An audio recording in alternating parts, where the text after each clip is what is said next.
Breaking news. Considered. The Elias Macco Show. News Talk Radio. CJAD 800. Don't go anywhere. Still much more ahead in the final hour of the week here on the Elias Macco Show. Now, we're going to begin this hour by talking about the proposed NATO Defense Bank. Now, this city is waiting to see if it will be named the host city, and there's a new development project that's hoping to be the home base. Now, as I've talked to multiple people on this show over the last little while about this NATO Defense Bank, one of the things that came up is that perhaps Montreal doesn't have enough of that prime type of office real estate, what they call AAA office space. Perhaps the city doesn't have enough of it, and enough of it to house an institution like that NATO Defense Bank. So this building that's being proposed here by three companies seemingly meets those security and superior quality specifications that are required to house the headquarters. It's a $250 million project with construction to be completed in 36 months. Let's speak to a couple of the companies behind this proposal. Mike Jagger's on the line, the co-CEO of Rosefellow, along with Steve Tsatis, the CEO of Tsatis Group. Mike, Steve, welcome to the program. Thank you. Thank you for having us. I'll start off with you, Mike, just on the subject of office space. And I think a lot of people believe, like, hey, we have tons of empty office towers. Why do we need more? So let's answer that question. Why does the city need a project like yours? And that is actually a great point. And you know, we had the same reflection. You look at a lot of, since COVID, how a lot of the people who work downtown were starting to work from home, and vacancy rates rose, and they still are floating at around 20%. But when you dissect that number and you look at how many office spaces are available that are class, as you mentioned, Class A or Class AAA, that percentage drops to about 5%. And that's when Steve Tsatis Group and ourselves at Rosefellow started to kind of look into, hey, maybe there's an opportunity here to deliver a premium office tower in Montreal, something that can compete with Miami, with New York, with Toronto, where the multinational clients of the world can now look at Montreal and say there is an opportunity to be in, you know, the best of the best type of building. So, Steve, simply put, we don't have enough of the best in this city. No, we do not, but we will very shortly, Elias. We will. Okay, so tell me about this project then, Steve, and why it checks the boxes for something like a NATO Defense Bank. Well, ultimately, I mean, in terms of the site itself, it's probably main and main. It's next to the Sun Life, the financial hub of Canada back in the 30s. It's across the street from a park. It's got the best address. And ultimately, we'll be building the most efficient, great quality, LEED certified, all the bells and whistles that any new tenant would require and ask for, versus some of the older quality that's out there that's very difficult to retrofit and redo. So I think that what the design that we've created with Sid Lee and Rosefellow is just, it's out of Dubai. It's so gorgeous. It's very difficult not to pay attention to what was done. I love how you put that, out of Dubai. Mike, let me get your take on that, and how necessary is it for this city to have that type of out of Dubai high-end space? We need to put Montreal back on the map like it was back in the day. And it is important for employers to deliver a quality of space to bring back people to work. I mean, it's not like it was 30 years ago where there's thousands of employees lined up for any type of job. Today, employers have to prove why their space is better than any others. And the work environment is key. So by delivering like Steve mentioned, a LEED certified, carbon zero, well-typed project, that does check off the boxes that employer requires to bring the best of the best employees into their facilities. Steve, this project going ahead regardless of NATO Defense Bank or not? As a matter of fact, yes. We've already gotten, Rosefellow and us, I've already gotten leads from other groups that are looking for large AAA space. Ultimately, we'd love to have the NATO Bank. But there's already been an interest with other very large institutions that are looking to relocate and have this kind of quality office space that's not available in Montreal right now. So we will go ahead, yes. And Mike, just on the NATO Defense Bank part of this, right? Has this space been added to the bid? Are the powers that be, are they aware of this project? Because it seems to be one of those things, like Montreal has all of these things that are working for it in this bid, but it seemed like one of the things that was working against Montreal was access to this type of office space. Do the people that need to know about your project? With coverage like we have right now with you, and some of the articles that have gone by in the last day, yes, it is a project that they are aware of, and it is, all we're trying to do here is give the ammunition that us as Montrealers and the province of Quebec need to present to our federal government. So hopefully this is another one where people look at Montreal and say, yes, Montreal is a strong contender to welcome the Defense Bank.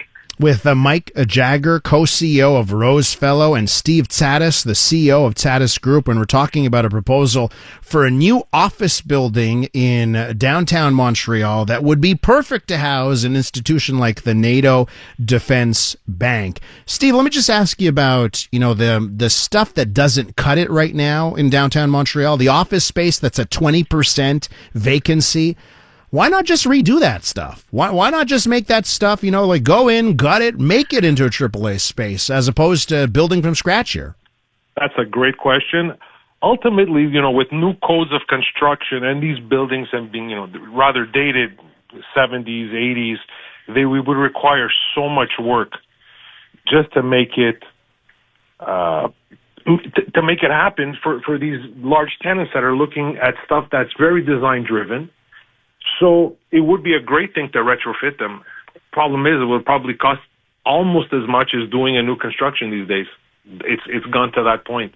So that's why we had that opportunity and we launched it out there, because it's everything would be brand spanking new. And Mike, looking at some of the renderings there, and seeing it right next to the iconic Sun Life building in this city, obviously prime location. A pricey project, $250 million, $250 million. How do you get financing? How do you get a project like this done nowadays in this city? First of all, you have to have an ownership group that believes.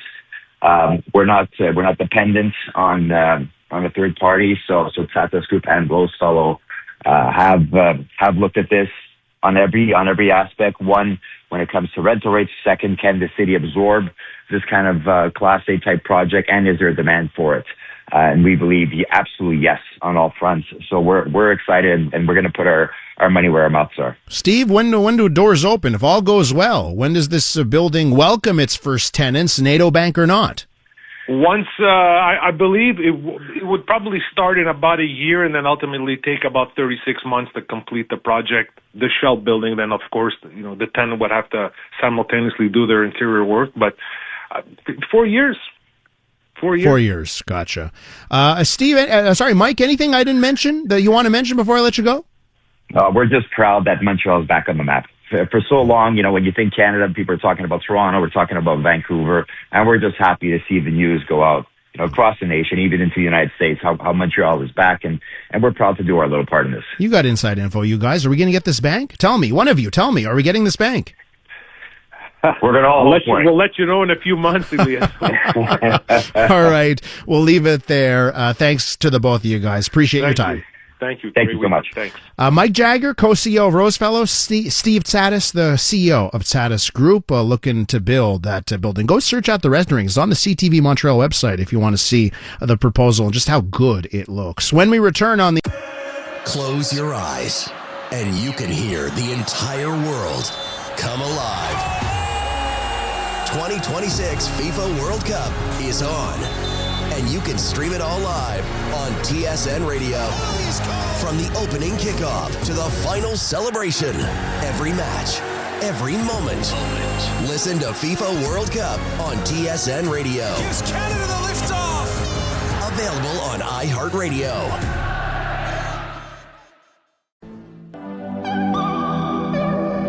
Stories impacting Montrealers. News impacting Montreal. The Elias Macco Show. News Talk Radio. CJAD 800. Welcome back to the Elias Macco Show. Let's talk about Canada Day. Let's talk about the Canada Day Parade. Now, for more than 40 years, Montreal's Canada Day Parade was a fixture on the city's summer calendar. It brought together communities from every background to celebrate this country together. Canadian flag flying. We're all Canadians. Let's celebrate it. But after disappearing during the pandemic, it's yet to return. Now a group of community leaders is hoping to change that. They're launching an initiative to revive the Montreal Canada Day Parade for July 1st, 2027. Still out of luck for this year. Let's go to Peter Nauth, treasurer with the Lindsay Place Alumni Foundation. Peter, welcome to the program. Good morning. Thanks for having me. Before we get to solutions here and getting back our Canada Day Parade, let's talk about why it went away. Why do you think it went away, and maybe more importantly, why we've been unable to bring it back? That's a difficult question. I think COVID, the 2 years during COVID, definitely put a stopgap, to the parade and to the organizing, and they weren't able to get it back. The organizers just were not able to get it back since COVID. But can I tell you, Peter, it seems like in the wake of the pandemic, and I hate the pandemic as an excuse because now it's so far long ago, but in the wake of it, seemed like every festival event in the city was able to tap into more government funding. Festivals got more money. Oh, we understand things have been bad. Here's even more money. Get back on your feet. And I'm wondering why it didn't happen for something like the Canada Day Parade. Yeah, I wish I could answer that, but the organizer, the old organizers, just couldn't manage to get it back for whatever reasons. That's their issue. We're right now at this moment. We're not looking back. We're looking forward, and we're looking to get it back on track. Okay, so take me through the process. How do you get our Canada Day Parade, the Montreal Canada Parade, back on track? Well, I'm working with Jimmy Chan, who's a very well-known community leader in the Chinese community here in Montreal. So Jimmy and I will be co-chairing the committee. We're in the process right now of contacting all the former participants and participants that never really were part of the parade. So we're contacting all those community leaders, and we will have a meeting in a couple of weeks on July 1st to lay out our plan for next year's parade.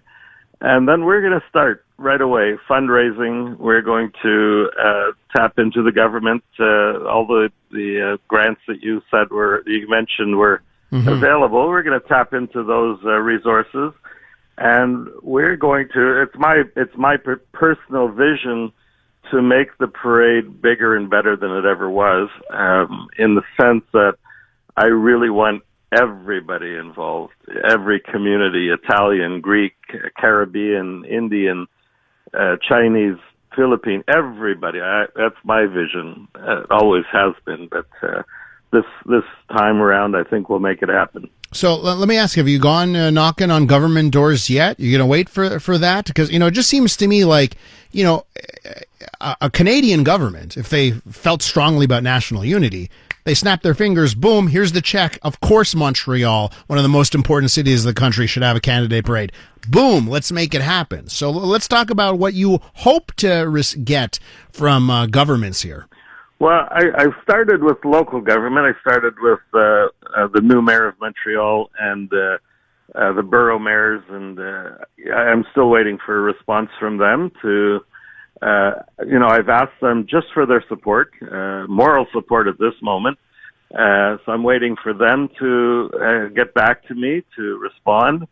I'd ask them for cash too, Peter. They have money for they have money for so many things, and I think moral support's all fine and dandy. I'm tired of politicians who they always have enough effort to give out a tweet, but I think that we could do some cash too.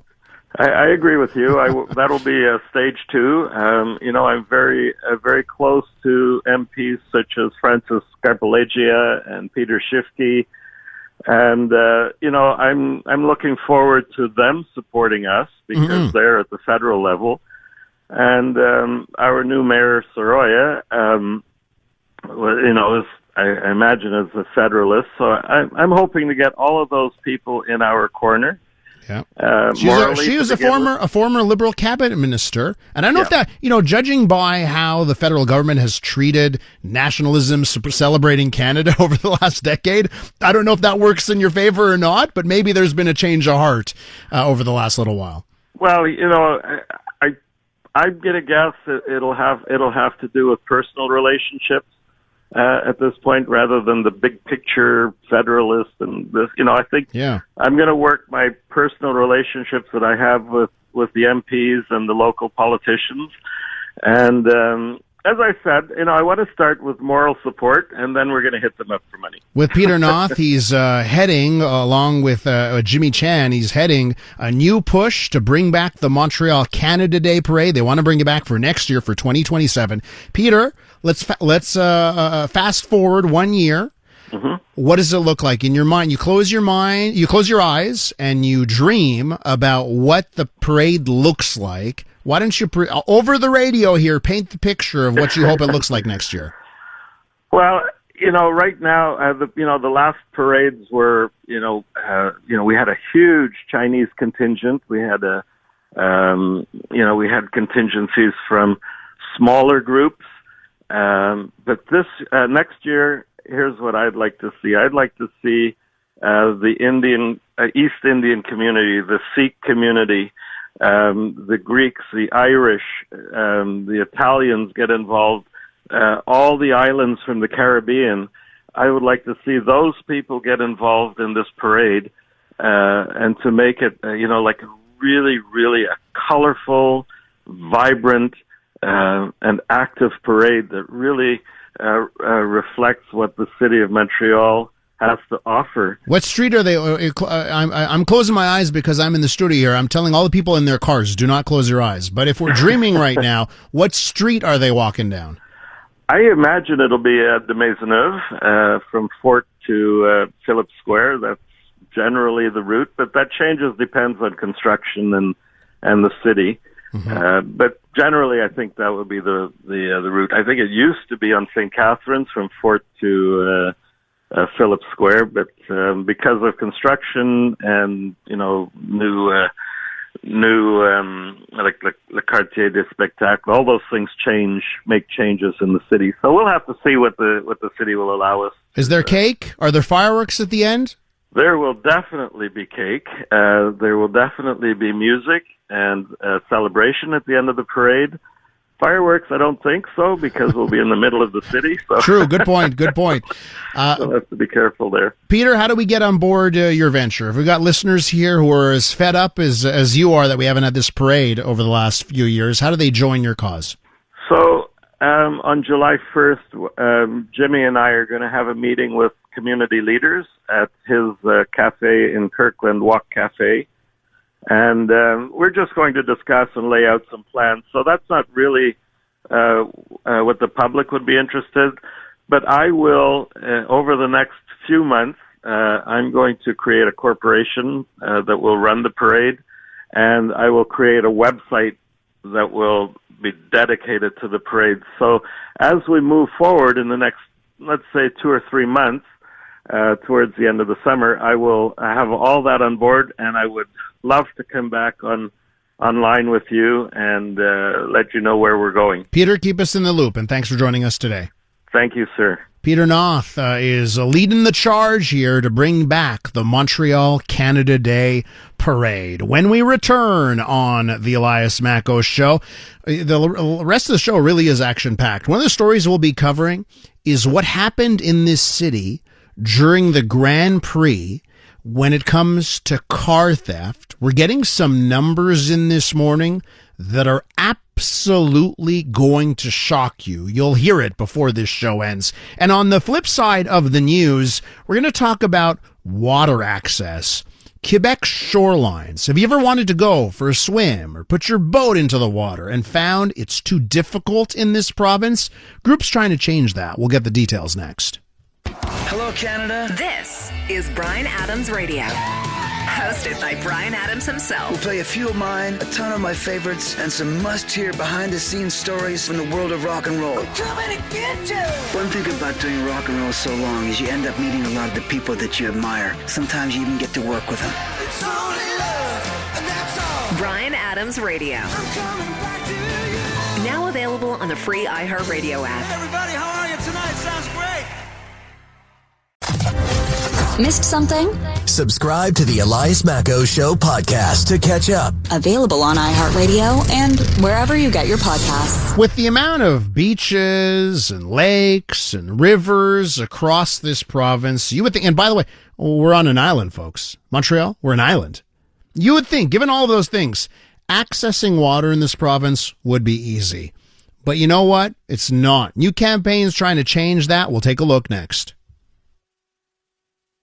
Voices you trust to deliver the news. Here's what's making news right now. And help you make sense of it. What's scaring Quebecers the most? The key message here, though, is the station Montrealers have relied on for 80 years. Your station. Your voice. News Talk Radio, CJAD 800. The newest tracks. Let's go. New music. And the next big thing. Always on the new music first. Your first place to hear it all. You gon' like it, love it, wanna play it twice. Playing now. iHeart New Music.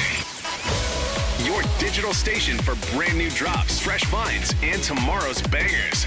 I think we need something new. Discover iHeart New Music. Always fresh, always first. Stream now on the free iHeartRadio app. Time is valuable. Thanks for spending your morning with us. The Elias Macco Show on News Talk Radio, CJAD 800. All right, welcome back to the Elias Macco Show. You would think with the amount of lakes, rivers, beaches across the province, hey, listen, we're on an island for crying out loud. You would think accessing the water would be easy in this province, but it's not, and a new campaign is trying to change that. An estimated 98% of Quebec's shorelines are inaccessible to the public, with much of the waterfront in private hands or simply difficult to reach. Group is calling for the government to protect and expand public access and argues that lakes and rivers are parts of Quebec's shared natural heritage and should be enjoyed by everyone. Let's go to Caroline Tanguay, Deputy Director General for the Réseau Plein Air Québec. Caroline, welcome to the program.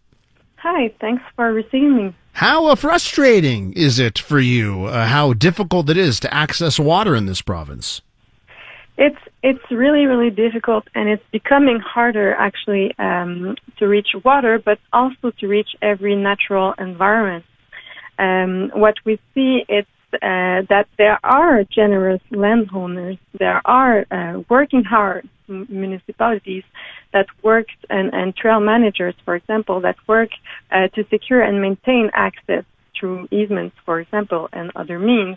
But there are fundamental problems both on public and private lands.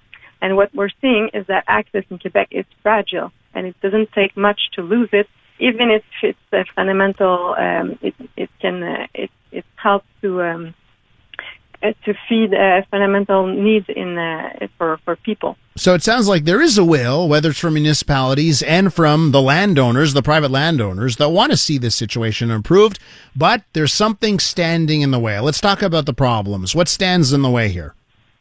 There are many, many issues. On the big picture, one of the issues is privatization, urbanization, and fragmentation of the land. That's the first problem here. Land privatization took place without any prior consideration of designing and developing public access points.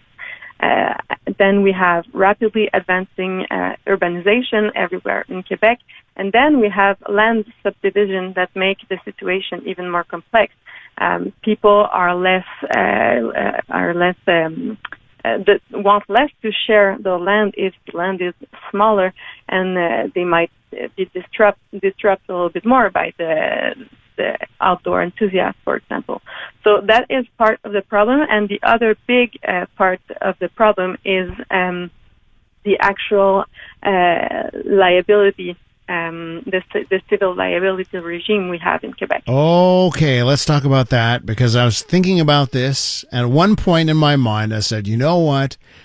Everyone's worried about lawsuits. Like what they say, the road to hell is paved with good intentions, right? So you just imagine people, goodwill, saying, okay, we're going to create access to water. And then, water's dangerous, folks. Like we learn it the hard way every year, every summer. We find out that water's dangerous in this province. And then you wonder about liability in those situations. So let's talk about that. How do you fix that problem?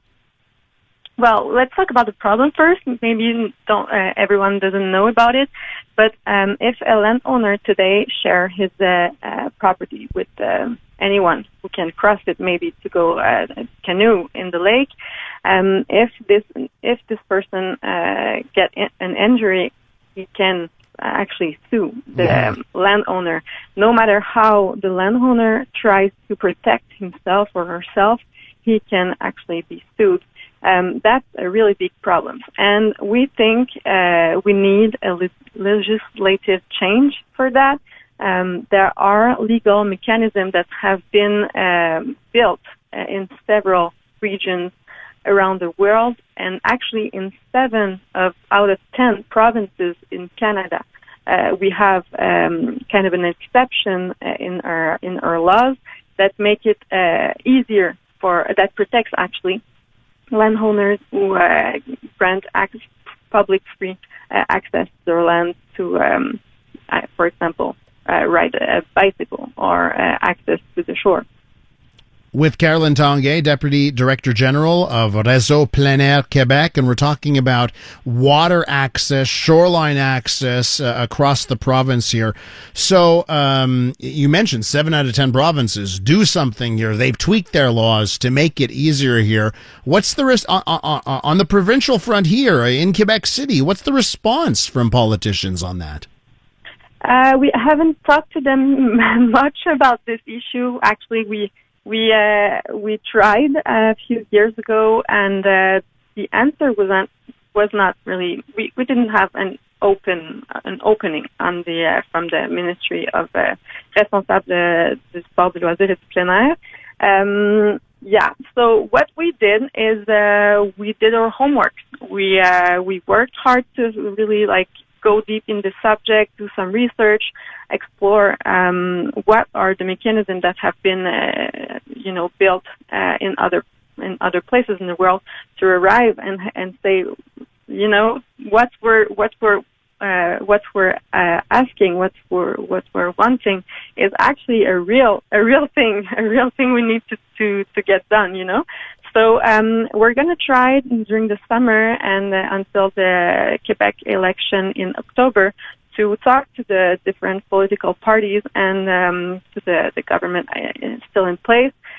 So we want to have their interest, and we want to convince them that access to nature, access to water, but nature in general is a public subject, is an issue, a matter of for the whole population, and that is the first step.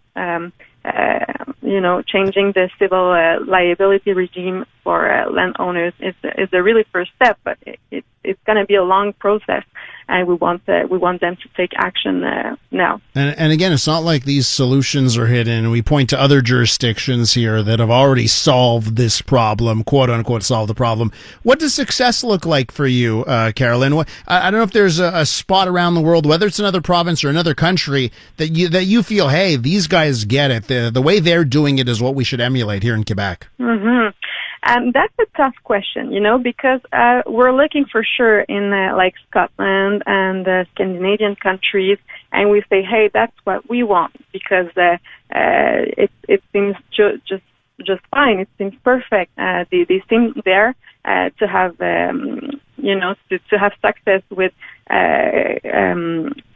what's the word? Say it in French. Say it in French if you can think of it in French. Concilier. I'm looking for concilier. Concilier. Advise? Maybe. Yeah. Advice? No. Reconcile. Okay. Yeah. Access and property. You know, because we are sensitive about the issues that the private property landowners may have. So we can look at them and say, let's do the same. But the thing is, we have like a really unique situation here in Quebec. You know, so I think we must look what we have in our toolbox and in our history and in our own, relationship with the land and our own education system. Look at all of this and say, well, we must change something, but in our own way. We must do our own. We must have our own Quebec model of access to nature, and that's why we ask also for a national forum or a national conversation or états généraux about access to nature. To Caroline, I'll say this: good luck. I'm backing you guys. Keep fighting the good fight because I think it's worthwhile to fight for better access here. I got to leave it there. Thanks for coming on today. Thank you very much. That's Caroline Tanguay, Deputy Director General of the Réseau Plein Air Québec. When we return on the Elias Macos show, we're getting numbers in this morning about car theft over the Grand Prix. You know how many tourists come into Montreal during the Grand Prix? You'll never believe how many of them had to leave in other vehicles because their cars were stolen. Hello, Canada. This is Brian Adams Radio. Hosted by Brian Adams himself. We'll play a few of mine, a ton of my favorites, and some must-hear behind-the-scenes stories from the world of rock and roll. Coming to get you. One thing about doing rock and roll so long is you end up meeting a lot of the people that you admire. Sometimes you even get to work with them. It's only love, and that's all. Brian Adams Radio. I'm coming back to you. Now available on the free iHeartRadio app. Hey everybody, how are you tonight? Sounds great. Yeah. The Elias Macos Show. News Talk Radio. CJAD 800. All right, everybody. Welcome back to the Elias Macos Show. Well, we got some numbers about cars over Grand Prix week in Montreal. And unfortunately, I'm not going to be talking about the Formula One cars and their speed and any records broken Formula One wise. I'm going to talk about stolen cars. We're getting numbers this morning, and shout out to the team at La Presse, Daniel Renault, who's the investigative reporter at La Presse, who did the request to the Montreal Police Force, the SPVM, about stolen cars over Grand Prix week. Ladies and gentlemen, it is known, okay? It is known that during Grand Prix week, we get tons of tourists, and it is known that thieves target this week especially, right? Because you probably have wealthier tourists that can afford to come to Montreal and spend a week here and go to the race and stay at nice hotels. So, thieves they're not dopes. They're smarter than our elected officials at times. And so we know it's a big week for theft. Ladies and gentlemen, it's always been a big week for theft. And, we've had auto theft summits. After years and years of people just having all their cars stolen and sent to the port, we had some of our elected officials feign that they actually care, and they did summits. Oh, we're going to fix the problem. And they said, and then they looked at stats. Oh, you know what? Over the last 9 months, it's down 15% or 20%. We've solved the problem. They like to omit that it's at a record high. It's never been higher. So even when you get down 20%, the numbers are still terrible. Well, ladies and gentlemen, when it comes to car theft during Grand Prix week, we're setting records. We're doing worse and worse. Now, over the week of the Grand Prix, May 18th to 24th, remember the Grand Prix is a little bit earlier this year, new scheduling, we saw 178 cars, trucks, or motorcycles, majority are cars, SUVs, trucks, 178 stolen, okay? And here's the thing. Over a third of those vehicles, American tourists. So imagine you're an American, you love Canada, you love Montreal, and you want to come to Montreal, and you're going to spend tons of cash on this city, and then your SUV gets stolen. We all know everyone knows where they end up, except for the authorities who do nothing about it. Your vehicle gets stolen, and now you got to find a way back to your home. It's no fun. By the way, over the years, we've been doing this show for 8 years, and multiple occasions. You know, I still remember those interviews we've done with tourists. We did one about a month ago with an Ontario woman that was in town for her child's school event. SUV gone, Lexus, yeah, sayonara, it's gone. We've had wonderful talks. One time it was the same woman twice on this program. 8 years of the show, we spoke to the same woman twice. Woman from Massachusetts, from the Boston area, who had her car stolen from the driveway of her family member in NDG. Gone, see you later car. And then they tried to steal her car again when she returned, when she came back, right? We spoke to an American couple, and they did an entire North American road trip together. And they're always the loveliest people. And we get them on the show, and they are the most lovely, kind-hearted individuals. And then we hear about how their vacation in Montreal is ruined. I remember the couple that we had on as well, and it was in Old Montreal. They stop. They didn't even mean to stop. They're like, oh, we're here. Let's stop. Let's enjoy Montreal. And then, boom, 1 hour in Montreal. See ya. Your car's gone. So, increase. And by the way, 20% increase over a regular week. So it's not like on regular weeks, it's like amazing in the city. It sucks. Our cars are getting stolen left, right, and center. Okay. On a normal week, but it went up 20% here. But again, it's the tourists here. And a particular shout out for New York State. 20% of the cars that were stolen over 1 week from New York State. Okay. So, you know, I'm so exasperated and frustrated about this. Okay. Because we know the methods. We know where the cars end up. We know how they get there. Seemingly, we just can't do anything about it. Okay. And, you know, 25 cars a day is what it came out to. That's what during Grand Prix week, when you look at that grand total number of 178. Okay. It's 25 cars a day. And again, an increase of 21% over a regular week, in the year. Okay. So it does go up. In 2025, 7,800 cars were stolen in Quebec. And I have to point out, you know, again, they're like, oh, well, the numbers are going down. We're doing our job. The numbers are going down. Well, they didn't go down that, on Grand Prix week. Up. If you look at the numbers of 2024, 2025, they went up. Okay. And they point, oh, well, it's been going down since the pandemic. Pandemic's always an excuse. You know, ding-a-ling-a-ling, when you hear them say, well, it's always an excuse.